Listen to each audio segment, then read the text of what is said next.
this lovely, it's the 25th day of September 2025. It's been a cold and wet day so far, but we push through. We push through with all the conversations that need to be had, especially at this time. It's Somi here with you. That's SOMI, short for Somi. And we're going to be here together doing this till 7 p.m. A very special welcome to you once again. Just trying to get a lock on my guest. We're supposed to be joining virtually. Mr. Zomena is supposed to be joining me, and still trying to figure out the kinks of it as far as the connection. So please bear with me while we do that. I'll just quickly drop the 3 stories we're supposed to be looking at while I try and get a hold of him. And if we're not able to do that, by the time the stories drop, then we'll run solo. But yes, Big 3 is where we start the conversations at, always on Hard Facts. And you can be sure to join in on the conversation via our social media handles. We are streaming live on Facebook and YouTube. Just type in Nigeria Info Abuja, and you can be a part of the conversation there. Let's get started, shall we? And talked about the fact that the United Nations General Assembly was well underway yesterday. And indeed, our Vice President did deliver the speech on behalf of our President, President Bola Ahmed Tinubu. And they had a lot to say. One of them, very notably, apart from the conversations on the two-state solution, where they very unequivocally stated that that was going to be the solution to the problems raging between Israel and Gaza. He also spoke about the approach that the country, Nigeria, that is, has taken towards terrorists, right? And he said the country is despised by terrorists for choosing tolerance over tyranny. This was the statement made by the Vice President Kashim Shettima, who represented our president at the ongoing 80th session of the United Nations General Assembly in New York yesterday. And speaking on global security challenges, the VP said terrorist groups across the regions sought to poison humanity with hate and division, but then went ahead to say that terrorists despise Nigeria because we choose tolerance over tyranny. He said, and I quote, "Their ambition is to divide us and to poison our humanity with a toxic rhetoric of hate." He explained that Nigeria's stand against violence was not only because of international law, but also due to its own experience with insurgency. He continued saying, "Our difference is the distance between shadow and light, between despair and hope, between the ruin of anarchy and the promise of order." He said, "We do not only fight wars, we feed and shelter the innocent victims of war." And then, of course, like I said, speaking very clearly about the Israel-Palestine crisis, he said, and I quote, "We say without stuttering and without doubt that a two-state solution remains the most dignified path to lasting peace for the people of Palestine. The people of Palestine are not collateral damage in a civilization searching for order." He said they are human beings equal in worth, entitled to the same freedoms and dignities that the rest of us take for granted. And then coming back to domestic reforms, he stressed that peace required tough economic choices, which, of course, led to the policy position of the federal government. But specifically on the matter of insecurity, that was the comment made. Nigeria is despised by terrorists for choosing tolerance over tyranny, which is a very interesting piece, because you've had a number of pundits try to take that statement apart and say, okay, what does this mean exactly? Is this the approach by the government to tackling insecurity?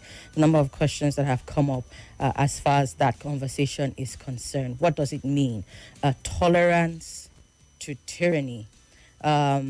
Yes, when you say you take care of the innocent victims, what then happens to the people who are responsible for putting the victims in this place in the first place, right? So tolerance over tyranny, he says. And all of this, of course, while stressing the need to address root causes of terrorism in the first place, such as poverty, social injustice, alongside military action. Some say, okay, maybe it's a bit of a multifaceted strategy. But in terms of the actual effect, if this is the standpoint, tolerance over tyranny, what would that mean for insecurity here in Nigeria? Some of the questions that have been put forward. All right, I'll run through the second one very quickly and then try and see if I can get my guests back in. Remember the very, very interesting conversation that started to brew right after, I think, the event in Tokyo, where a lot of conversations were had. You had other countries there present, and they were talking about what Japan is looking to do with the JICA. JICA, they call the Japan International Cooperation Agency. They had this initiative they call the Africa Hometown Initiative. And news reports, as we have it, say now that the Japanese Foreign Ministry has come out to scrap that initiative because they struggled to contain the slew of information that spread, especially after Nigerian government came out to make an announcement. What was that announcement? I think it was the... let me see exactly who made that statement that caused this uproar at some point, because when I'm talking uproar, it was a problem for them over in Japan, and that's why it led to them coming out to scrap this initiative altogether. I will get exactly who said what and what was said, but yes, the Japanese Foreign Ministry has scrapped the initiative after struggling to contain the information that a new visa category, that's what was said, that a new visa category will be created to allow Africans to relocate to Japan. The hometown agreement was announced at the African Development Conference in Yokohama in August, and it aimed to strengthen Japan's ties with Nigeria and other African countries. And it was a very detailed, well thought out plan, it seemed. They had specific cities that they sort of tried to partner with partner countries. For example, Kisarazu in Chiba Prefecture was supposed to be partnered with Nigeria, their partner nation, under this initiative. Nagai in Yamagata Prefecture was supposed to be a city for the partner country Tanzania. Sanjo in Niigata Prefecture was supposed to be a city for the partner country Ghana, and Imabari in Ehime Prefecture was supposed to be with Mozambique. However, when this initiative was discussed at that conference, if you will, reports came out that the President Bola Ahmed Tinubu administration announced that this new partnership will create a special visa for Nigerians to work in Japan. And believe me, there was a lot of outcry, especially from the Japanese, right? A lot of them came out to complain and say, oh, what is this immigration plan looking thing that you're doing? It's going to be a problem for us. That whole rhetoric of they will come and take over started to spread as well. And there we have it. What then turned out, what was supposed to be a laudable initiative with a lot of, good things we'll talk about maybe after the commercial break, had to be scrapped because misinformation. Who would you blame for this one? Would you say it's a good thing? Would you say it's a bad thing? Again, like I said, I'll share some of the details about it.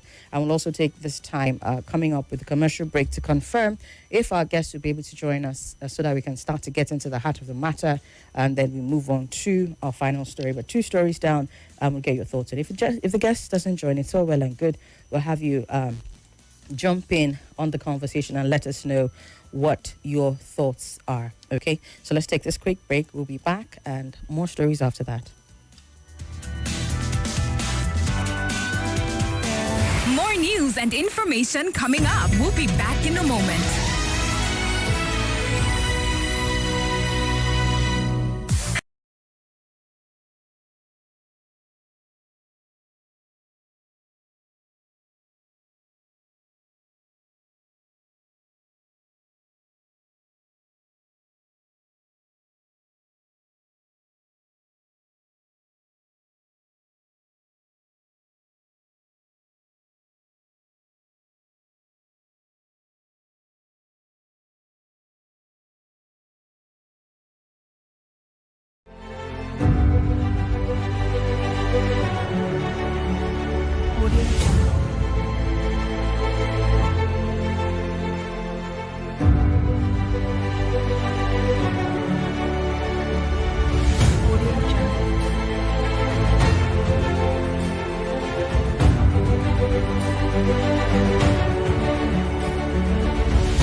Audio.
The politics of our nation. They have that right to protest. There is no need to go there now start shooting. The current affairs of our state. Everywhere we have gone to, the dirt of Abuja is not on the surface. All at your fingertips on your Let's Talk station. 95.1 Nigeria Info. Let's talk.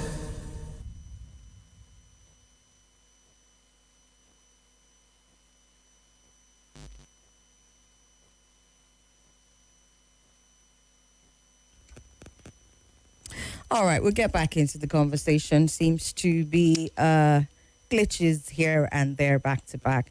And no, I still haven't been able to connect with my guest, so we will just go right ahead with the conversations, pending when the system rights itself. Let's see. Yeah, okay. So let's get back into it. So we've talked about what was said at the United Nations General Assembly and the Vice President's speech on behalf of the President, and what they said about tolerance over tyranny as their approach.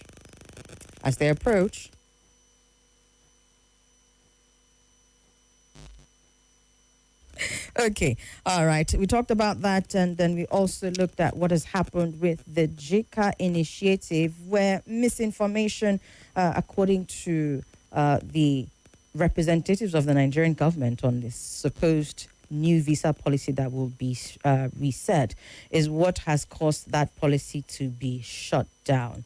So those are the two stories that we've had, and just give me a few seconds. Let's see if we can come up with. I'm hearing my guest is still trying to connect. Let's hang.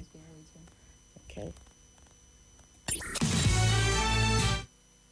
This is Hard Facts. Hard Facts. On 95.1 Nigeria Info.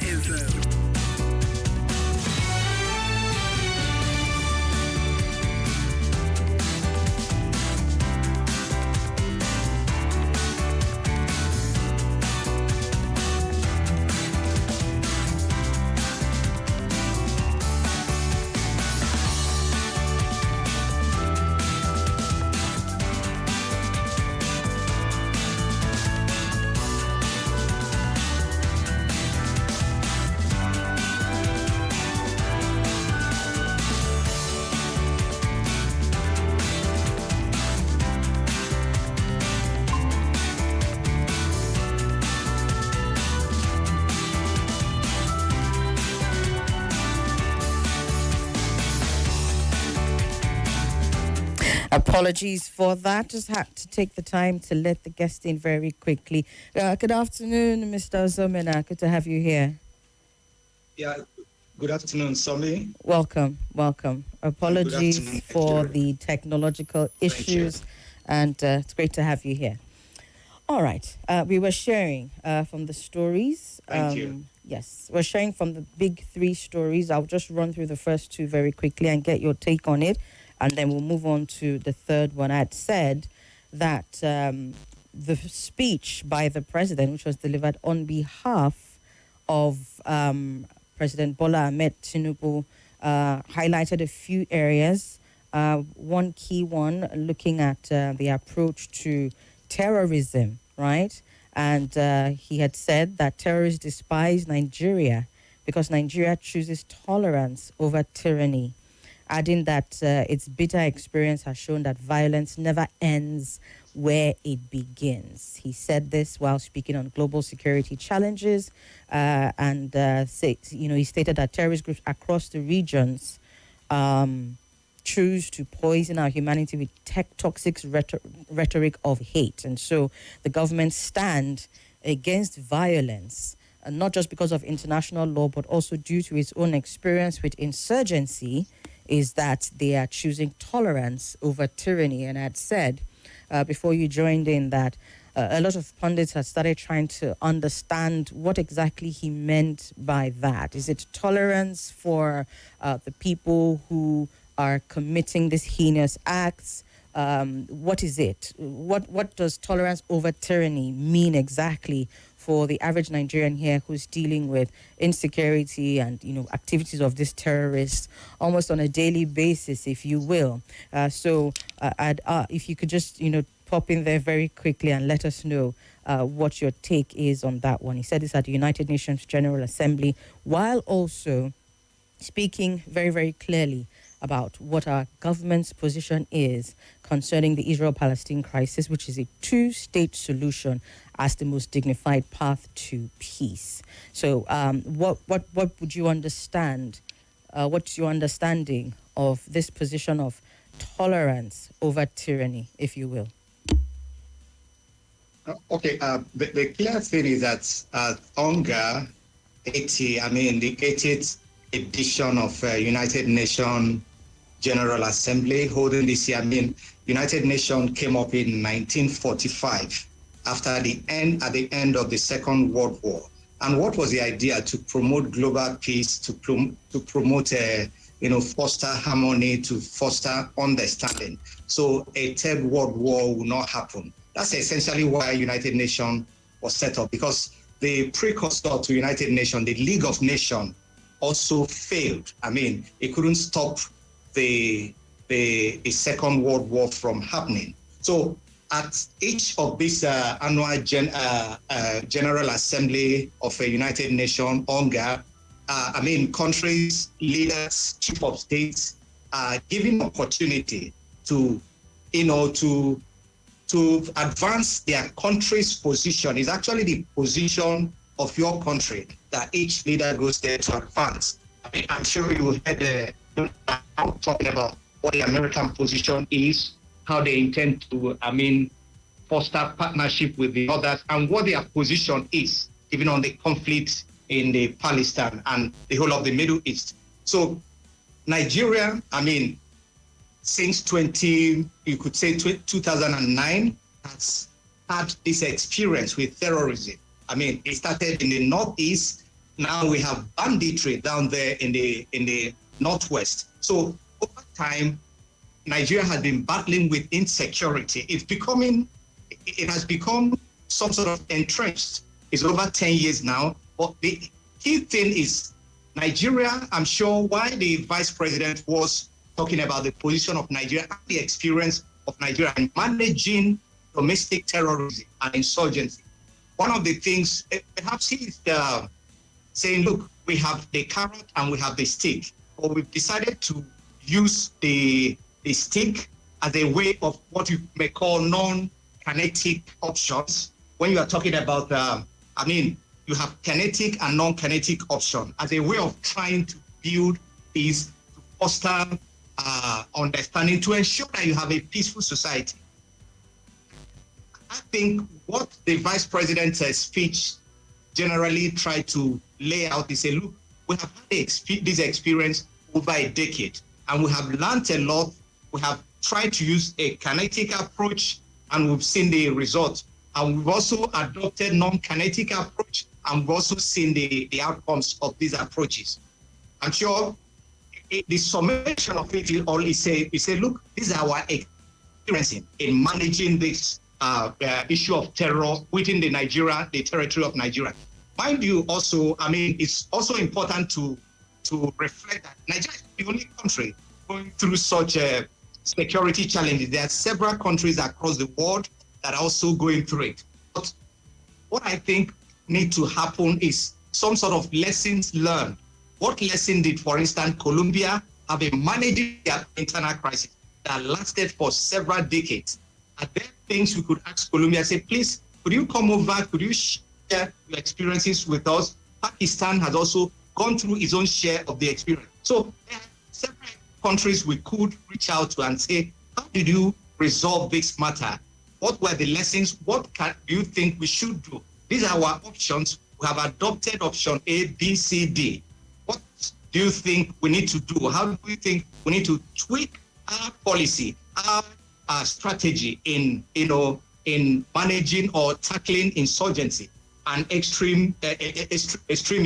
So I think it's a good point for the Vice President to share at the global stage Nigeria's experiences on the issue of the crisis in the Middle East, because each time we talk about the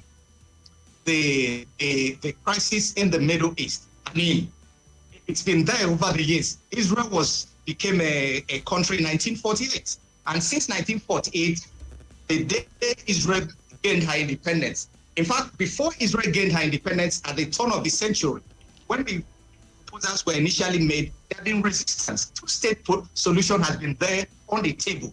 I'm sure under the former American president, Bill Clinton, he tried to speak to Yasser Arafat, the then Palestinian leader, and the then Israeli prime minister, I think Yitzhak Rabin or thereabout, and try to advance two-state solution. I'm sure if you are conversant with, for those who are conversant with the challenges in the Middle East, I mean, the Palestinians rejected it because for them, it's either they are there and Israel is not there. So I think over time, perhaps continuous engagement would be the only thing. What has triggered off this recent crisis especially around Gaza, is the October 7 attack. That triggered off, that opened 2023, that opened a new vista to this crisis. But I think, by and large, they would, whether both the Israeli government and the Palestinians and the other partners within the Middle East, need to go back to the table and have a conversation. Okay. I think earlier today also, the leader of the Palestinian the Palestinian state, Mahmoud Abbas, even though he didn't get a visa to attend physically the UNGA in United Nations, but I hear he's going to give a speech virtually. Let's hear what he's going to say, and let's also get the response of the Israeli leader Benjamin Netanyahu. But I think it's not an issue that will go out today or that will be wished away. It's an issue that will be there, but all the partners must find a way of engaging. That's the only way we can have a more sustainable peace in the Middle East, especially between the Israeli and their neighbors in the Palestine. All right. Thank you very much, sir. Just before we shift gears from this particular topic about the Vice President's speech on behalf of the President, I want to ask you, do you think that the approach of tolerance over tyranny has been effective for us in the past? I mean, given the records of insecurity, and all the groups that are at play, right? Both, especially the non-state actors, all of them, as a matter of fact, all the ones that have been mentioned in times past. Would you say that the government, because you said this is a statement, just, of course, like I said, it's a statement that was made at World Stage, and just yesterday when I was talking about, commitments that are made at the UNGA and declarations that are made and all of that, when you look at it, in comparison to what is eventually done after these declarations are made or after these positions are stated, will you say that, it sounds all very nice and great because, again, Vice President said that they were taking that position, especially one of the reasons why is because of international law and what it guards and guides against, right? But would you say that that is an effective approach to the state of insecurity in our country, tolerance over tyranny? Because again, what is being tolerated and what is being termed as tyranny? Who is committing tyranny? Who is said to be committing tyrannical acts? And who is being tolerated, right, for them to go and present this position? And I say this because even one of the other key things that were mentioned in the statement, the president, represented by the vice president, also took the UN to task to say, look, you need to actually reform or risk irrelevance, saying that, look, a lot of the things that are being said, a lot of conversations that are being had at the UN on this grand stage, say a lot of them, what does it translate to at the end of the day? He said, and I quote, "For all our careful diplomatic language, the slow pace of progress on these hardy perennials at the UN General Assembly debates has led some to look away from the multilateral model." This is them criticizing and saying, I noticed a shift at this gathering. He said, some years ago, I noticed a shift at this gathering. Key events were beginning to take place outside the hall, and the most sought-after voices were no longer heads of state. This is him taking to task even the UN, because despite the fact that they're at their 80th General Assembly, he's saying, look, you need to reform. You need to look at what it is that happens at these meetings. Otherwise, you risk irrelevance, which makes me wonder that a lot of these declarations and these nice words that are being made on these grand stages, even by a vice president himself, talking about tolerance over tyranny, is it just flowery words, or will it translate to anything at the end of the? Otherwise, these meetings, what really is the point of them? Okay, first of all, we need to understand United Nations doesn't have any force of enforcement. Like some have classified it like any other multilateral organization as a toothless bulldog. I mean, there's not, they can only, it's an advisory role they can play. Some have even gone ahead to describe it as an NGO. But then, is it a relevant platform? Is it a platform we need to have, even if for purposes of having conversation? I think we should have the United Nations for whatever its weaknesses are. But I think those calling for reform of the UN, simply saying, look, 80 years ago, there was no African country on the table when the UN was formed. So you have 5 permanent members of the UN. There's no seat for African countries. And any important resolution, for instance, on the Security Council, if any of the permanent members votes can veto the resolutions.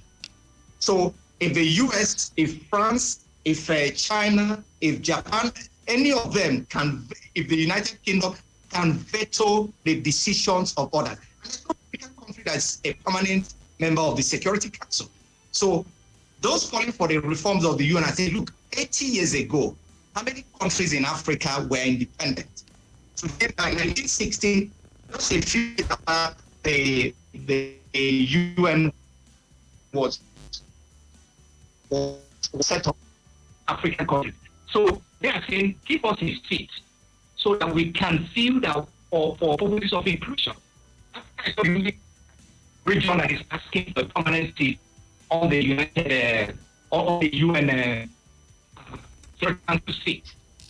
There are other regions, the Latin America, the Asia, the clamor for a reform United Nations has been on. But I think it will be an ongoing engagement and clamor. But again, back to Nigeria, I think when the vice president is saying, look, we have chosen tolerance over tyranny, perhaps he's talking about rules of engagement. Because even if you're fighting terrorism, there's still rules of engagement.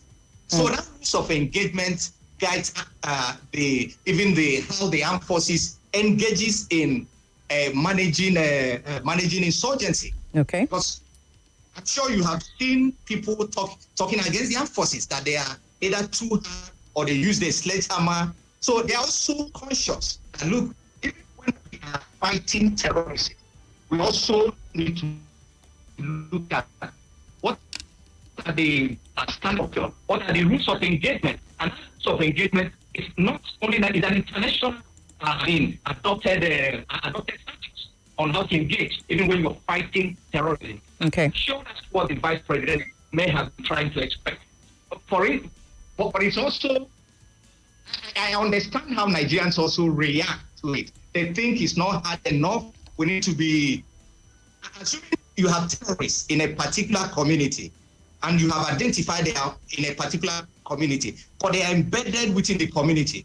So what are the options? You go and bring down the entire community, and then the innocent citizens and members of that community end up as collateral damages. So perhaps that's what the government and the security agencies want to avoid. So I think the vice president is emphasizing, look, we are trying to, speak adherence to rules of engagement. Okay. That's why we have chosen tolerance over tyranny. All right. But I think the fight against terrorism, Nigeria has gained a lot of. Other countries are coming to learn from us how we manage this challenge. Okay. All right. Thank you. Let's move on very quickly. I talked about the events. The event that happened in Tokyo, where lots of countries were there, and that the Japan International Cooperation Agency came up with an initiative they call the JICA African Hometown Initiative.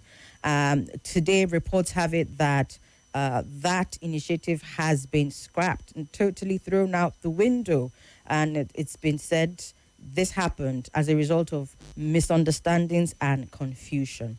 The Tanaka Akihiko, JICA president, came out to announce the project's termination during a press briefing today. On August 26, Japan had denied planning to create a special visa category for Nigerians who wish to relocate to a particular city that had been designated as a hometown for Nigeria. And this rebuttal came swiftly after a statement signed by Abiodun Oladunjoye, Director of Information at State House in Nigeria, who relayed that the Japanese government will create this special visa category for highly skilled, innovative, and talented young Nigerians who wanted to move to Kisarazu to work. Nigeria was not the only partner country listed for this JICA initiative. Japan was there. Ghana was there, Tanzania was there, Mozambique was there. They had specific cities, if you will, named municipalities, that's what they're called, municipalities named after them. But it generated such an uproar. The Japanese citizens went viral on social media, voicing concerns over public safety, the burden on resources, and the fear of immigrants overstaying their visas. There was so much discontent. At a point, protests were even organized just so that this agreement can be cancelled. And obviously, the government had buckled under the voices of the people, and they have come to say that they take the situation very seriously after consulting with all parties involved, and they have withdrawn the JICA Africa Hometown Initiative. The agency clarified that it has never undertaken initiatives to promote immigration and has no plans to do so in the future. I remember when this report first broke, at a point it was a case of, this is how easy it is, or this is how inexpensive, comparatively speaking, it is to get a visa or something to go to Japan. And it just seemed like there was a lot of excitement on this end, so much so that Mr. Olatunjoye came out, made that statement, and they had to come out and refute it. And eventually this entire initiative has been cancelled. Let's get your thoughts on this very quickly, sir. Do you think they overreacted in this instance? Go ahead. First of all, JICA is Japanese International Cooperation Agency. They manage the what you may call foreign development assistance parts of Japan, just like you have the UK aid, USAID, and all that. So that's what JICA is. I think perhaps, I don't know whether there is some level of miscommunication within the system in terms of saying, because I heard they say they've created a new village for Nigeria in Japan.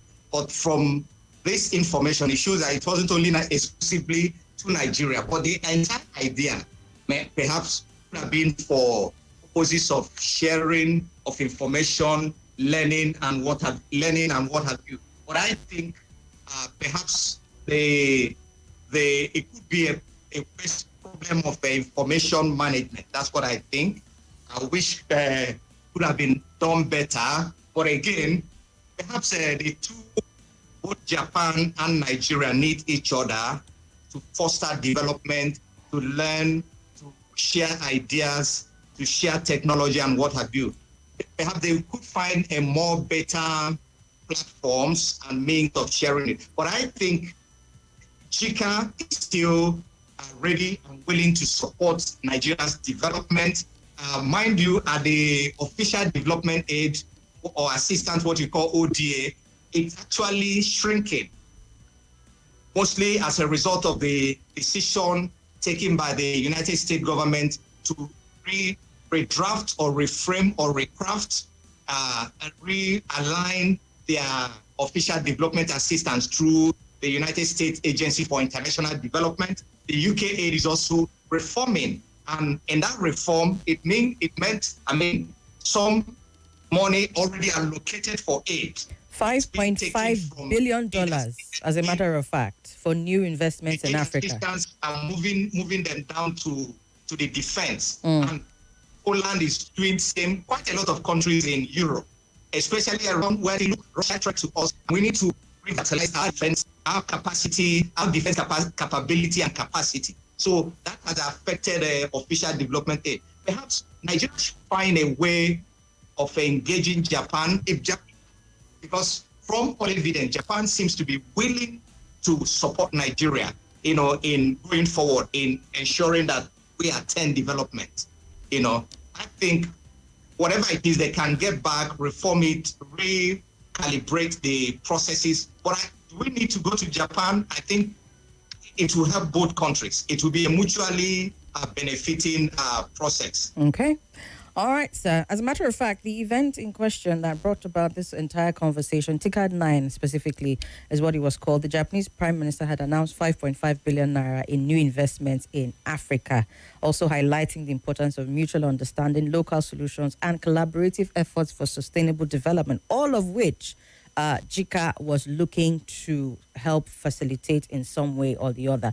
Ishiba also acknowledged Japan's demographic challenges and called on African nations to support Japan as it addresses issues relating to a declining population and shrinking agricultural land, which is what made me ask that question. Yes, there were these reports of protests and complaints and, a lot of disgruntled people in Japan saying, look, this thing is going to, maybe it was a case of that entire municipality that was designated per each country. Maybe they should have taken it one country at a time. I don't know, it's not clear. Each time a country takes on such initiative that would bring in new immigrants, under a more, this looks like a pathway of bringing in new immigrants. The local population have a way of reacting. Because first, they are afraid of their future. They are thinking, look, are these guys going to come and outpace us? Or especially the Japanese population is not growing. They are having smaller families and all that. Mr. Zomina, sorry, 1 second, sir. 1 second. Let's just quickly take this commercial break. We'll come back to let you wrap up on that. Okay. Thank you. Yeah.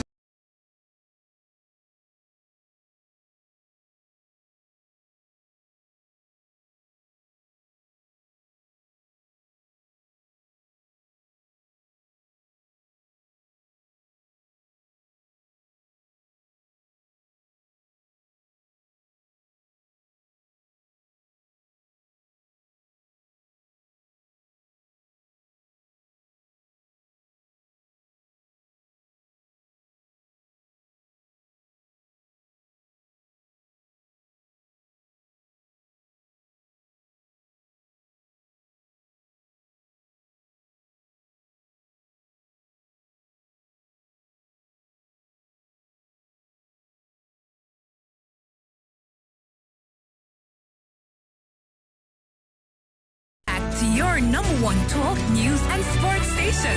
This is Nigeria Info.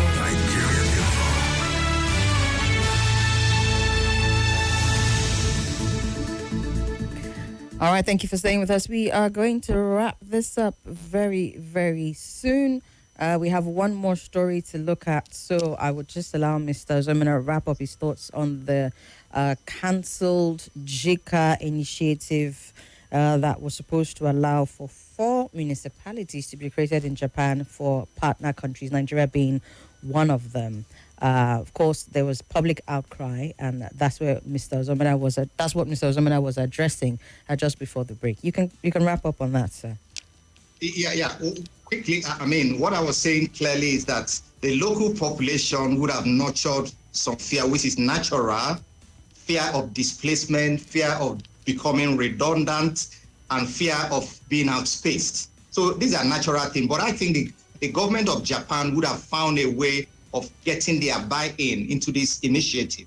As it was, look, we're trying to show up skill capabilities. We're trying to promote our binational interests and all that, because Japan and Nigeria have some things they share in common. Japan and Kenya, Japan and Ghana, and all the African countries that are part of this initiative, they would have been able to really, get the buy-in of the local people and say, look, this multilateral initiative is actually to ensure to improve our economy, to create, expand markets, because the market of the future is in Africa. You have 55 African countries, you have 100, by 2050 to be over 2.5 billion Africans. So that's where the market of the future is. So perhaps the internal communication within Japan wasn't properly done. So, and the moment they got a pushback, they pulled out. But I think they should revisit it, find a way around it, and get the trust of the local communities where the new provinces are to be, these new towns are to be set up, and get their buy-in before, starting the project. I'm sure they want to buy time and do that. All right. Thank you very much, sir. JICA themselves have said that despite the withdrawal of this hometown initiative, they intend to continue supporting efforts to promote international exchanges. So we'll see what that is going to look like in the nearest future, if at all they bring it back.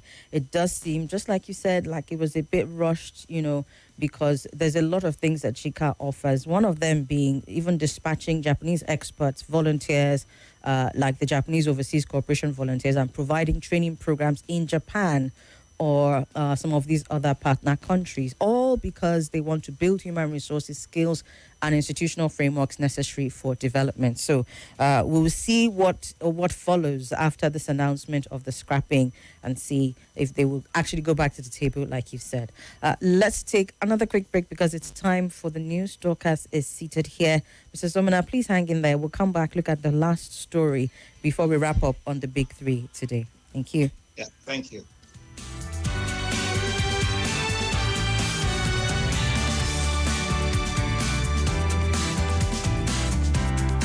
The politics of our nation. They have that right to protest. There is no need to go there now, start shooting. The current affairs of our state. Everywhere we have gone to, the dirt of Abuja is not on the surface. All at your fingertips on your Let's Talk station. 95.1 Nigeria Info.